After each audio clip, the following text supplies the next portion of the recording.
All right, all right, all right. We're back here at Song of the Day, coming to you from the Rock Cave. I am super excited for today. I mean, I'm excited most days, but this is going to be a good one. Hope you're all doing well today. Burning up this week, right? It is hot. Today is July 30th, Thursday, July 30th. Let's run it down. Today in history, 1966. Like a Rocket, from number 50 to number 11, is the song They're Coming to Take Me Away. Who remembers that song? If you listen to Dr. Demento, you know what I'm talking about. They're coming to take me away. Hoo hoo, hee hee, ha ha, to the funny farm. Love Dr. Demento. He had one CD that had all the songs on it that were good. Anyway, also in 1966, the number one song in all the land is Wild Thing by the Trogs. That's a good one. 1977, Rumors from Fleetwood Mac returns to the number one position. 1983, The Police, Every Breath You Take, fourth week at number one. Great wedding song, isn't that? Such a great, happy love song. 1988, Roll With It, Steve Winwood. Great song. Love Steve Winwood. We'll do him in Song of the Day one of these days. Birthdays, we got Buddy Guy was born in 1936. Famous blues guy. Paul Anka, born in 1941. And David Sanborn, famous saxophonist, born in 1945. That's what we got. So what do we got going on today?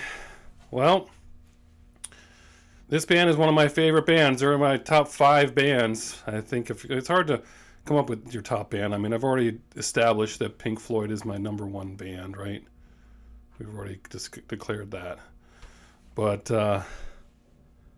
it's hard. But this band, I love this band, and we're going to concentrate on the anniversary of what came out today rather than the body of work, because they're going to come around again. And as a matter of fact, they're coming around again in August. So we won't spend too much time on the history of this band. But let's cut to it. July 30th, 1996, they release the CD audio recording of Alice in Chains' Unplugged concert. I love Alice in Chains. I love Lane Staley's voice. I love this band. This is one of my favorite bands. I just love them. I didn't always love them. When Facelift came out, wasn't ready. I liked that song Man in the Box at the time, but I wasn't ready. Dirt came around. That started to pique my interest. And then the movie Singles, which we'll address, that had the song Wood on it, and that really kind of pushed things over the top for me. And then when Jar Flies came out, that was pretty amazing. That pretty much sealed the deal for me. Anyway, we'll get to that another time. So, think about this. Alice in Chains formed in 1987. They had a couple of EPs. They had Facelift in 1990, Dirt in 92, Jar Flies in 94, self-titled album in 95. By the time this Unplugged come around, they had not played a concert in 2.5 years. They had been offered to do this for a long time, and they declined, and they finally accepted. But they had not played live in 2.5 years. How about that? Did you know that? That is crazy, right? It aired on MTV on May 28th of 96. It was recorded on April 10th of 96.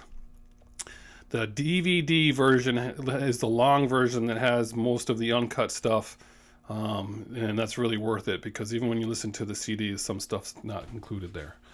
But it's also one of the last appearances of Lane Staley. There were only 4 other shows after that they played together before he died in 2002. It's also the first time they appeared as a 5-piece band. They added a second guitarist for this. Scott Oslin was added. Also of note in this performance, Mike Inez's bass has something written on it. If you look closely, it says, "Friends don't let friends get haircuts." That's a direct message to the members of Metallica who are in the crowd, because Metallica had just gotten their haircut in time for their album, that Black Album, right?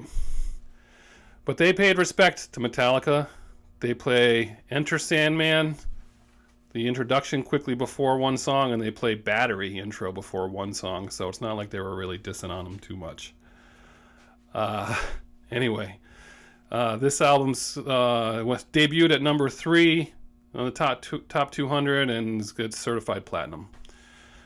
Pretty, not a lot of people can get away with the Unplugged thing, especially if you were a grunge band, but Pearl Jam pulls it off. Nirvana, I do like the song "Man Who Sold the World," which is a Bowie song, but their Unplugged version is a better version than if they were plugged in. But anyway, this is a great album. It's got basically all their hits. It's just really, really good. This Unplugged album. You can listen to the whole thing. It's great, but there is only one song that is clearly the winner out of all of them. It's the one I listen to the most. He actually screws up the song and has to start over again and swears, but I think that's the video I'll be showing. But the song is Sludge Factory. It is just so good. His voice it's just this great song. It's just great. How many times do I have to say this is great? I don't know. Are you guys Alice in Chains fans out there? I know there's some of you out there. I'm a huge fan, and I can't wait to share some more with you because there's a lot of stuff coming this way. But for today, on the anniversary to the date of Alice in Chains' Unplugged album, you got Sludge Factory. If you don't know this song, give it a listen, turn it up. It's good stuff. Hope you enjoy your Thursday. It's going to be a good one. One day closer to Octane Friday. All right. Have a good one, and as usual, we'll see you on the flip side.